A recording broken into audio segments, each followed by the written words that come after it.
federal hate crime and attempted kidnapping charges just brought against 3 white men accused in the killing of Ahmaud Arbery. This comes more than a year after Arbery, a black man, was chased down and shot while jogging in a neighborhood near Brunswick. And that is our top story this morning. Arbery's family attorney says these charges bring some relief and a safety net if the state fails them. Travis McMichael and his father Gregory were charged, along with the third man, William Roddy Bryan Jr.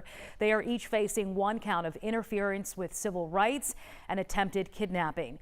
The McMichaels are also charged with using, carrying, and brandishing a firearm during a crime of violence.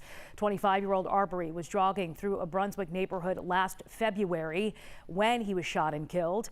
The indictment charges the McMichaels armed themselves, got into a pickup truck, and chased Arbery through public streets while yelling and using their truck to cut off his route before threatening him with firearms and killing him. Esley Merritt, an attorney for Arbery's mother, applauded the hate crimes charges. Hate crime charges were really important to Wanda. She advocated for a hate crime law to be passed in Georgia so that no other family would go without that additional protection. But we want to see these men convicted and held to the fullest extent of the law, which would be life in prison. Arbery would have been 27 years old. Mother's Day weekend. Merritt says these federal charges are like a Mother's Day gift for his mom.